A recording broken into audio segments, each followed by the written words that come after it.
நாம் கர்த்தருடைய வார்த்தைக்கு சொல்வோம். எசேக்கியேல் தீர்க்கதரிசியின் புத்தகம் 36வது அதிகாரம்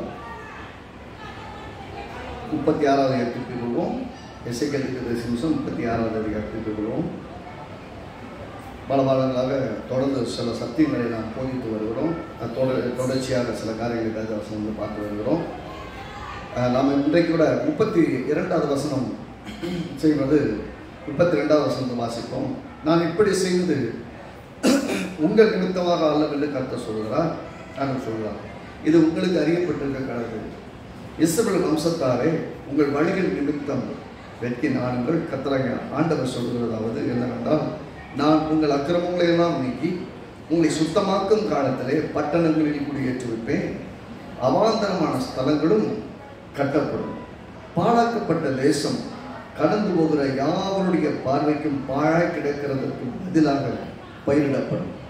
பாழாய் கிடந்த இத்தேசம் ஏதேன் தோட்டத்தைப் போல் ஆயிற்றென்றும், அவாந்தரமும் பாழும் நிர்மூலமாய் இருந்த பட்டணங்கள் அரணிப்பானவைகளும் குடியேற்றப்பட்டவைகளுமாய் இருக்கும் என்றும் சொல்லுவார்கள்.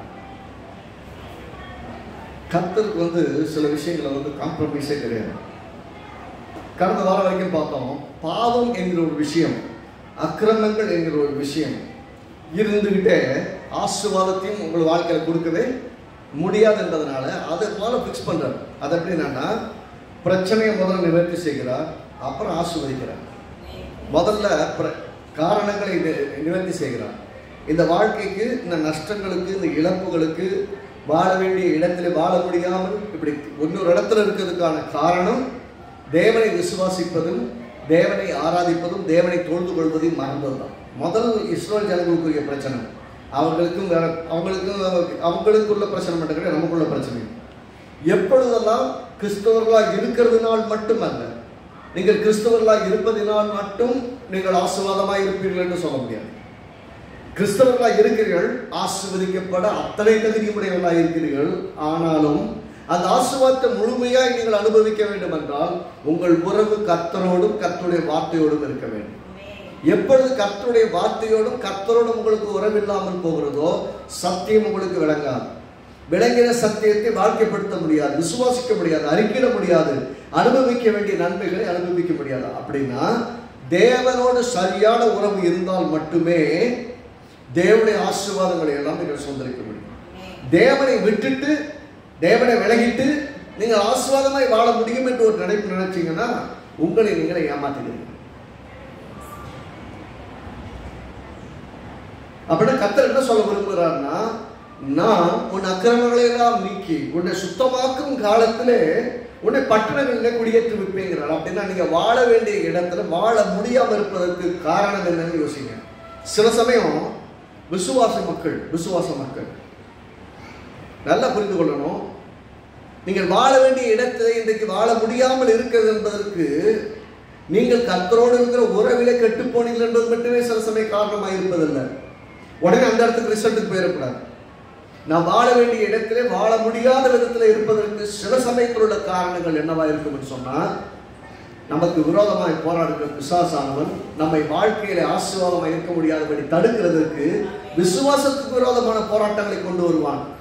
இங்க என்ன நடக்குதுன்னா, நம்முடைய விசுவாசத்திற்கு பரீட்சை நடந்து கொண்டிருக்கு. நமக்கு என்ன புரியணும்னா, நம்முடைய வாழ்க்கை தேவனோடு சரியா இருக்கிறது, ஆனாலும் என் வாழ்க்கையில் நன்மை நடக்கவில்லை என்றால் தேவனை குறை கூறுவதை விட்டுவிட்டு உங்களுக்கு விரோதமாய் ஒருவன் போராடி கொண்டிருக்கிறான் என்பதை புரிந்து கொள்ளுங்கள். அவருக்கு விரோதமாய் விசுவாசத்தினால் எழுதுங்கள். விசுவாசித்தால் தேவனை விசுவாசியுங்கள், சாத்தானுக்கு எதிர்த்து எழுங்கள், அவன் ஓடி போவான். அப்ப ஜெயிக்க வேண்டிய நீங்க தோத்துக்கிட்டு இருக்கிற மாதிரி இருக்கும் போது நீங்க தோத்துக்கிட்டு இருக்கீங்கன்னு பார்க்காதீங்க, ஜெயிக்கிறதுக்கு நீங்க பக்கத்துல போயிட்டு இருக்கீங்க. அந்த விசுவாசம் என்பது கடைசி வினாடி வரை கூட சோதிக்கப்படும். ஆனா கர்த்தர் யாரையும் கைவிட்டதா பார்க்க முடியாது. கர்த்தர் யாரும் கைவிட மாட்டாரு.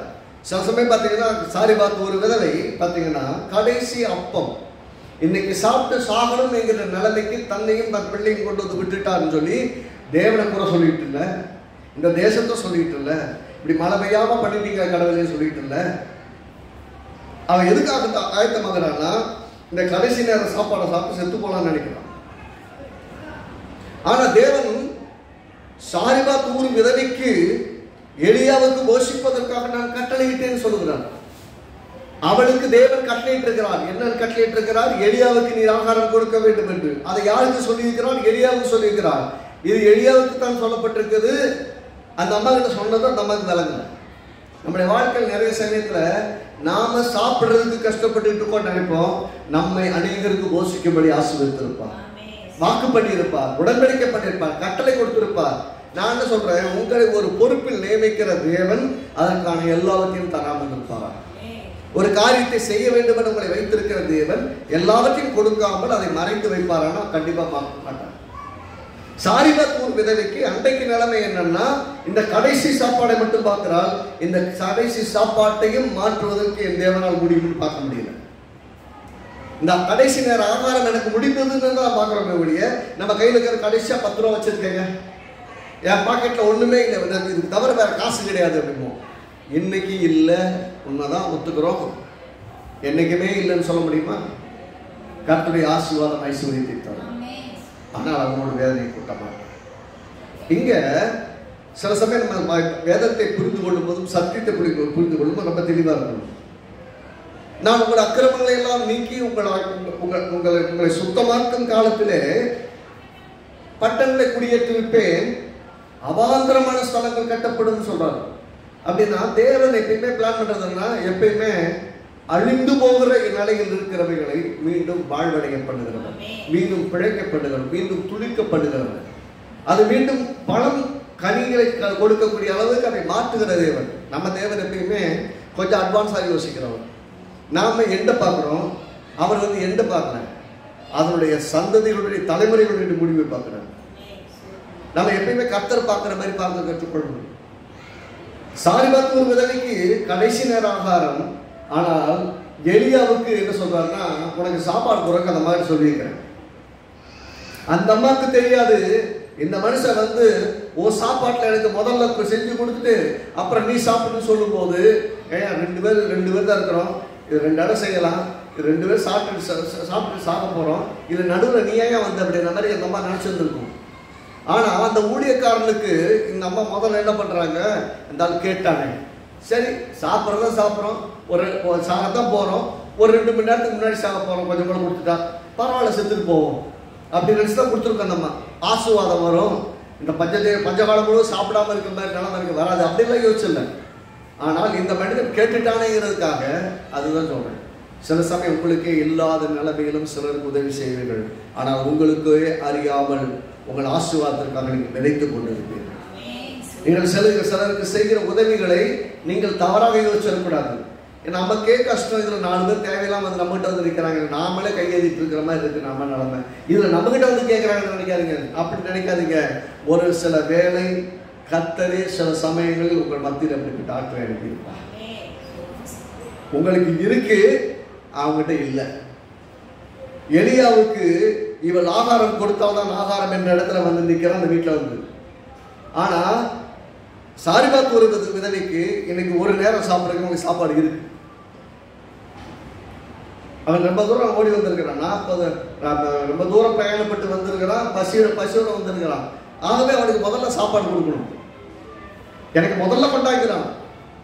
சில சமயம் பார்த்தீங்கன்னா பார்க்கும்போது ஏடா இருக்கும். அப்போ வித்தியாசமா என்னடா இப்படி பண்றாரு மனுஷன், சாப்பிட்டு சாக போறேன்ற பொம்பளை கிட்ட நீ முதல்ல எனக்கு கொண்டான்னு சொல்றாரு, வாயிலிருந்து புடிங்கி திங்கிற மாதிரில திங்கிறாருன்னு நம்ம யோசிப்போம். இல்லை, சில சமயங்களில் கர்த்தருடைய ஆசீர்வாதங்களை நாம் எப்படி எடுத்துக்கொள்வது என்று தெரியும். நிறைய சமயத்தில் நம்ம கிடைக்கிறத வச்சு செலவழிச்சுட்டு நம்மளால சேர்த்து வைக்க முடியல, கர்த்தருக்கு ஒன்றுமே கொடுக்க முடியல அப்படின்னு நினைக்கிற சமயத்தில் முடியாத நேரத்தில் முடியாத சூழல்களும் உண்மையாய் கர்த்தருக்கு கொடுத்தால், கர்த்தருடைய ராஜ்யத்தில் விதைத்தால் அவருடைய பலனை நிச்சயமாய் அறுவடை செய்யும். அப்ப நீங்க விதைக்காம இருக்க முடியாது. நிலத்துக்கு ஒண்ணு கொடுக்காம நிலம் உங்களுக்கு திரும்ப ஒண்ணு தராது. நீங்க விதைத்தால் அறுவடை செய்ய முடியும்.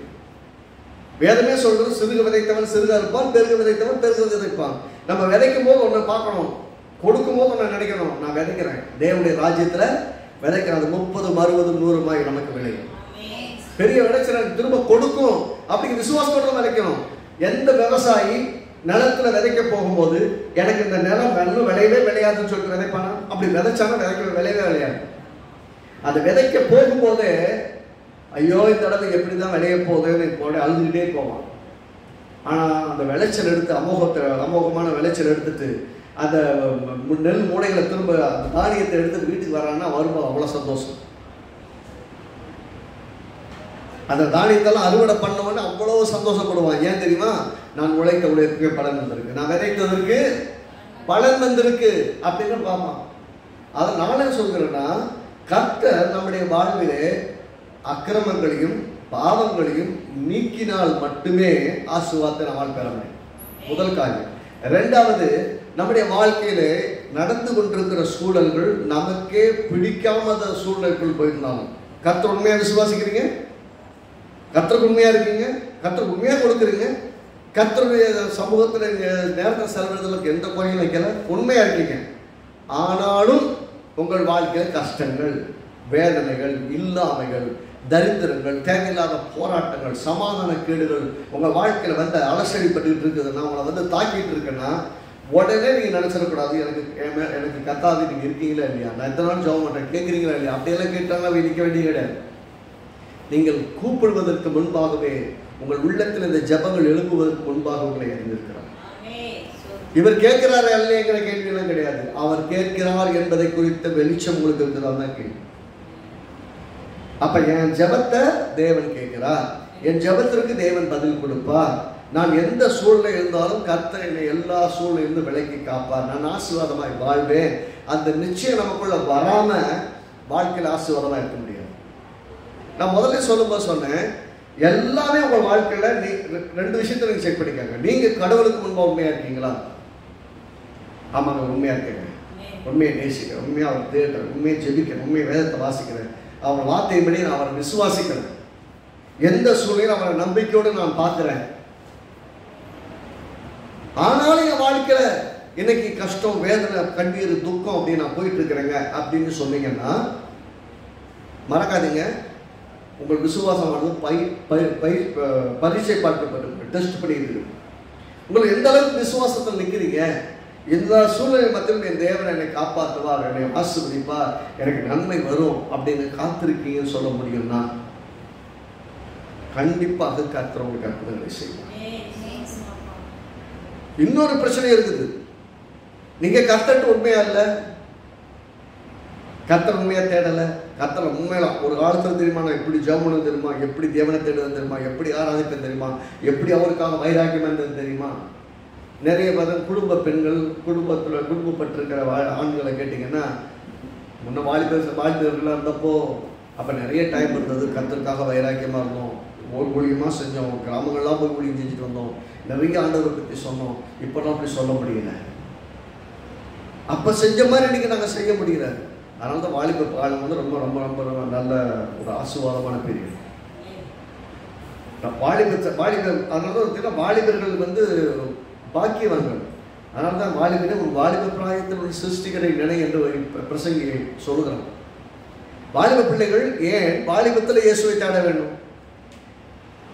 சிலர் சொல்லுவாங்க, நான் 60 வயசுக்கு அப்புறம் ஆண்டவர் வந்து ஏற்றுக்கிறாங்க, அப்படியே பக்கத்துலேயே நடந்து போய் பக்கத்துலேயே ஒரு சர்ச் அட்டன் பண்ணிட்டு நான் நேராக பரவத்துக்கு போயிடலாம் அப்படின்னா ஓகே, அது ஒன்றும் பிரச்சனை இல்லை, பரவத்துக்கு வந்துடலாம். ஆனால் வாலிபர்கள், உங்களுக்கு கர்த்தருக்காக வாழ்வதற்கும் கர்த்தரை ஆராதிப்பதற்கும் நிறைய வருடங்கள் இருக்கும், விசுவாசிப்பதற்கு நிறைய வருடங்கள் இருக்கும், ஆசீர்வாதத்தை பெற்றுக்கொண்டு அதை அனுபவிப்பதற்கு நிறைய வாழ்க்கை காலங்கள் இருக்கும். ஆகவே எப்ப 60 வயசுல ஆண்டவர் ஏற்றுக்கலாமா அப்படின்னு கேட்டீங்கன்னா, வாலிபனே உன் வாலிப பிராயத்தில் சிருஷ்டிகரை நினை. வாலிபத்தில் ஆண்டவரை ஏற்றுக்கொண்டால் உங்களுக்கு வாழ்ற மிச்ச வயசெல்லாம் 60 வயசு வரைக்கும் அனுபவிக்கலாம், 60 வயசுக்கு அப்புறமா அனுபவிக்கலாம். உங்கள் பிள்ளைகளின் ஆசீர்வாதத்தை பார்ப்போம். ஆமென். அப்ப வாலிபத்தில் கர்த்தரை அறிந்து கொள்வது என்பது அவசியம். இந்த ரெண்டு சினாரியோ இருக்கும். ஒன்று, கர்த்தரை அறிந்து கொண்டும் கர்த்தரோடு நடந்தும் கர்த்தருடைய வார்த்தைகளை விசுவாசித்தும் கர்த்தரை விசுவாசித்தும் கஷ்டத்தை அனுபவிக்கிற, குறைவுகளை அனுபவிக்கிற, நெருக்கங்களை, சவால்களை அனுபவிக்கிற காலங்களும் இருக்கும்.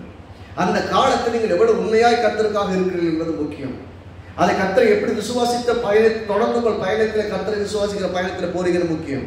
அடுத்து இன்னொரு பிரச்சனை என்னன்னா, கர்த்தரை தேட மாட்டேன், கர்த்தரை நம்ப மாட்டேன், கர்த்தரை ஆராதிக்க மாட்டேன், ஒரு காலத்தில் ஆராய்ச்சி இப்போ ஆராதிக்கல, இல்லை கர்த்தரெல்லாம் எது செய்வார்னு அவர் மேலே எனக்கு அவ்வளோ நம்பிக்கைலாம் கிடையாது அப்படின்னு அரைகுறை விசுவாசத்தோடு வாழ்ந்தீர்கள் என்றால் உங்கள் வாழ்க்கையிலே ஆசீர்வாதமான இடத்தை அடையவே முடியாது. அப்பயும் குறைவுகள், போராட்டங்கள், கஷ்டங்கள், வேதனை வந்துட்டு தான் இருக்கும்.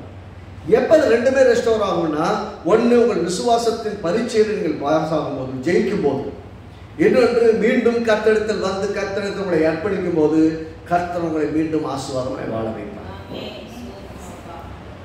ரெண்டுக்குமே விசுவாசிப்பதற்கான அந்த தின் லைன்ல நீங்க நிக்கிறீங்க. சில சமயங்கள் நம்ம மனசு நம்ம புத்தி சொல்றோம், ஆண்டவர் விசுவாசி என்ன நடந்தது. சில சமயம் சலிப்பு வரும், ஆண்டவரை நம்பி என்ன பிரயோஜனம், நானும் கஷ்டப்படுறேன், பிள்ளைகளும் கஷ்டப்படுறாங்க, இதை விட ஆண்டவர் நம்பாமே இருந்ததை விட நல்லா இருந்திருப்பேன் அப்படின்னு நம்ம புத்தி பேசுவோம். நான் ஒன்று மட்டும் உங்களுக்கு சொல்லிடுவேன், உங்கள் வாழ்க்கையில என்றைக்குமே கர்த்தரை தவிர வேறொரு நல்ல தேவனும் தகப்பனும் இல்லவே இல்லை.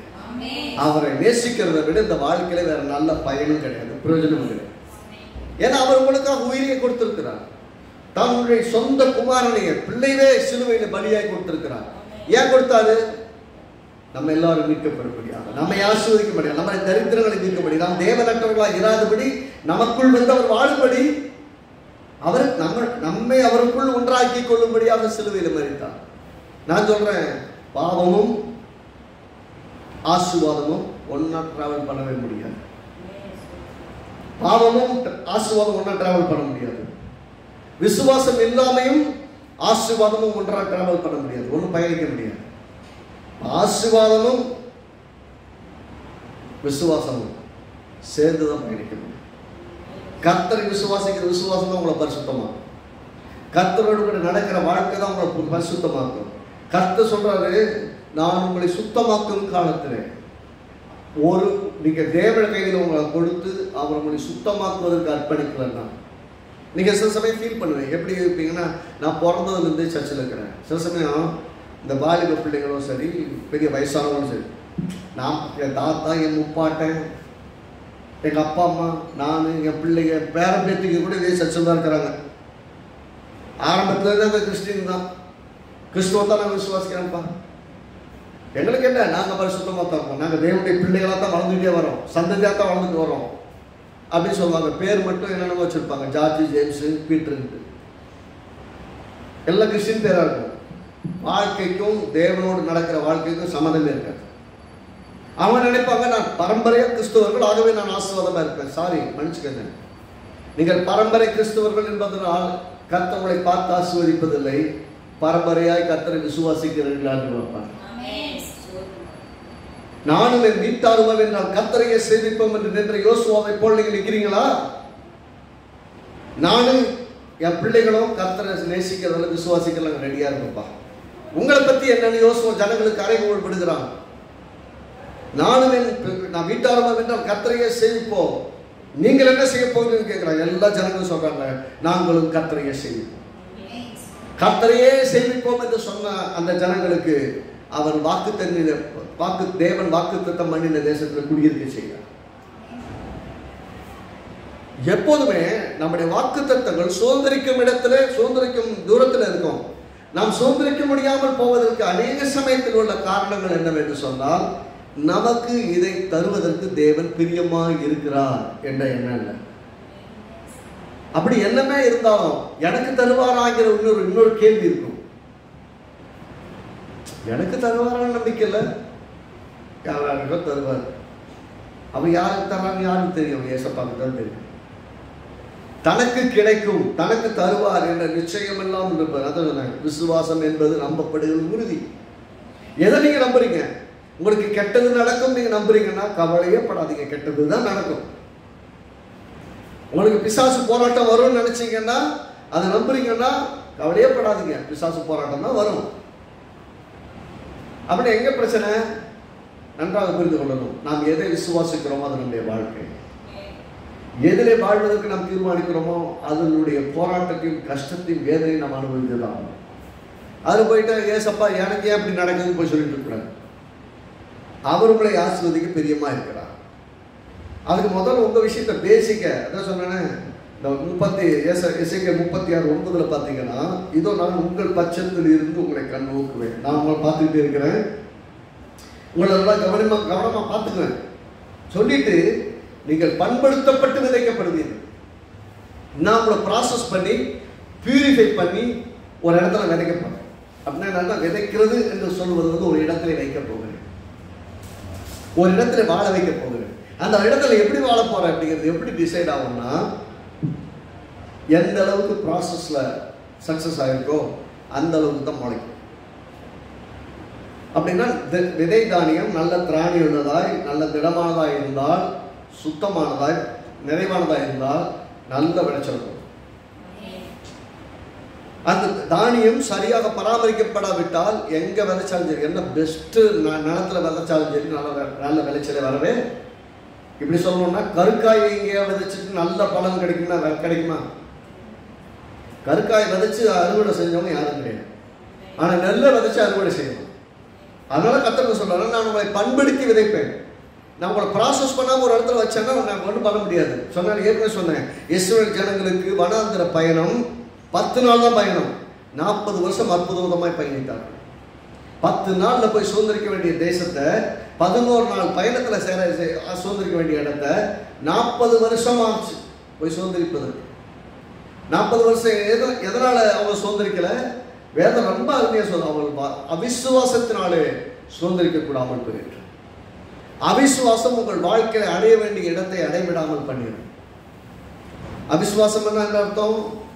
அது உங்களை அசுத்தப்படுத்திவிடும், உங்கள் விசுவாசத்தை கரைப்படுத்திவிடும், கர்த்தருக்காக வாழும் வாழ்க்கையை கரைப்படுத்திவிடும். நீங்க நினைக்கலாம், பாவம் செய்யலைங்க, நான் எந்த கெட்ட பழக்கமும் செய்யலைங்க, நான் பரிசுத்தமா இருக்கிறேன், என்கிட்ட ஒரு பாவத்தோடு நீங்க பார்க்கவே முடியாது, ஐ ஆம் பியூர் அண்ட் ஹோலி. ஆனாலும் என் வாழ்க்கை எப்படி அப்படி நடக்குதுன்னா அப்படின்னு கேட்டீங்கன்னா, ஐயா நீங்க பிசிக்கலா ஏதோ உங்களை அபியூஸ் பண்ணிட்டீங்க, தப்பா பயன்படுத்திட்டீங்க, இல்ல தேவனுக்கு விரோதமான பாவங்களை செஞ்சுட்டீங்க, இதெல்லாம் செய்யக்கூடாதுன்னு சொன்ன பாவத்தெல்லாம் செஞ்சுட்டீங்கன்னு சொல்ல வரல. அவன் சுத்தமாக்கும் காலத்துல சொல்வது, இஸ்ரவேல் ஜனங்கள் வனாந்திரத்துல அவன் செய்த ஒரே ஒரு காரியம் தேவனை விசுவாசிக்க தரவேண்டும். டெய்லி சாப்பிட்றாங்க மன்னாவை எடுத்து, இது எங்கிருந்து வருது, அற்புதமா எனக்கு கொடுக்கப்படுது, இப்படி என்னை போஷிக்கிற ஒரு தேவன் இருக்கிறார் அப்படிங்கிற நன்றி உணர்வு இல்லை, கறி கொடுக்குறேன்னு சண்டை போடுறாங்க. எப்படி? எனக்கெல்லாம் ஞாபகம் இருக்கு, எங்க வீட்டுல எல்லாம் பாத்தீங்கன்னா பெரிய குடும்பம். பெரிய குடும்பம்னா இப்போ சாதாரணமாகவே நாங்கள் பார்க்கும்போது ஒரு எங்கள் வீட்டு அப்பா அம்மா சேர்த்தா ஒரு 10 பேர் குறையாம எப்பயுமே உட்காந்து சாப்பிட்றோம். 10 பேர் சோறு ஆக்கினாங்கன்னா கறி என்ன பண்ணுவாங்க, கறி எடுப்பாங்க, கறி வந்து என்ன பண்ணுவாங்க, தொட்டுக்கிறதுக்கு ஒரு பீஸ் 2 பீஸ் தான் வைப்பாங்க. அப்படின்னா என்ன அர்த்தம்? 10 பேருக்கு நடந்து வரணும்ல, அது எவ்வளவு எடுக்க முடியும்? நிறைவு எடுக்க முடியாது, அதெல்லாம் தொட்டுக்கிட்டு சாப்பிடணும். நம்முடைய வாழ்க்கையில பார்த்தீங்கன்னா சில சமயம் நிறைய இருக்கும்போது கொஞ்சம் தொட்டுக்கிட்டு மாதிரி தான் கொடுக்குற மாதிரி தான் இருக்கும். அப்படி நம்முடைய வாழ்க்கையில இந்த தொட்டுக்கோ தொடச்சிக்கோ அப்படின்னே வாழ்ந்து பழகிட்டதுனால நம்ம புத்தியெல்லாம் எப்படி தான் வருது, கொஞ்சமா வந்து கொஞ்சமா செய்யும், கொஞ்சமா வைக்கும்.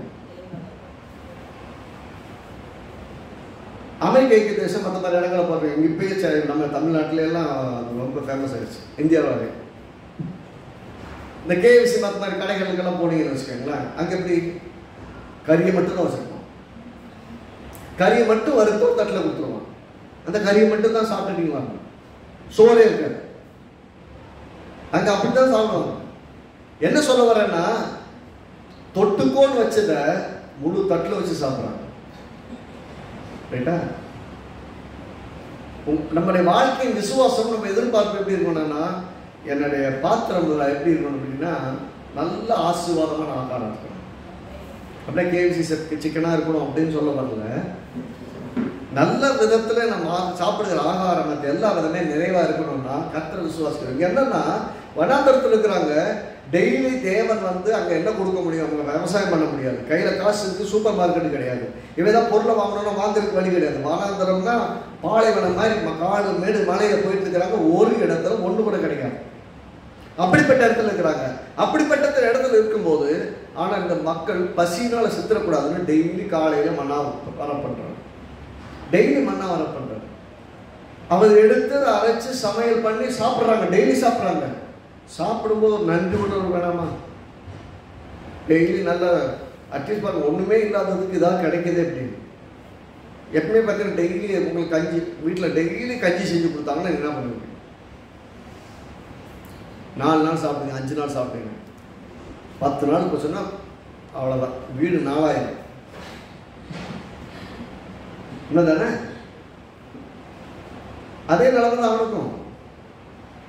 எத்தனை நாள் தான் அந்த கஞ்சியை போடுவீங்க? எத்தனை நாள் இந்த மண்ணாவையே கொடுப்பீங்க? எனக்கு எப்ப கரிசோறு போடுவீங்க? உடனே யோசிக்கிறோம்.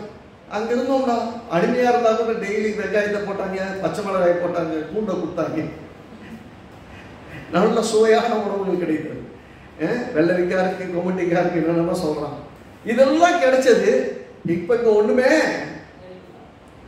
இவரை நம்பி வந்து கடைசியில் வந்து இந்த காஞ்சி போன்ற ரொட்டி தின்ன மாதிரி, இந்த மண்ணாவோட ரொட்டி தின்ன மாதிரி ஆகிப்போச்சு அப்படின்னு புலம்புறான். கர்த்தர் பார்த்தாரு, என்னப்பா கழி வேணுமா? சண்டை புரிகிறதுக்காக என்னை விசுவாசிக்க நீ சண்டை பண்ற, என்ன பண்ணிக்கணும்? எப்பா நாங்கள் ரொம்ப நாள் இப்படி வர்றோம், நான் நல்லா சாப்பிட்டு பழகினவங்க, டெய்லி இந்த மண்ணை தான் கொடுக்குறீங்க, எனக்கு கொஞ்சம் கறி கிடைச்சா நல்லா இருக்கும், நீங்கள் எனக்கு உதவி செய்யுங்கன்றவங்க சொல்லியிருந்தாங்கன்னா கொடுத்துருப்பார். ரைட் தானே? போய் மோசையை போய் அடிக்க போறாங்க, வெட்ட போறாங்க, குத்த போறாங்க அப்படின்னு கூட அப்படி இருக்கும். மோசை என்ன பண்ணுவாரு? அவரோட தான் வர்றாரு. இவருக்கு என்ன தெரியும்?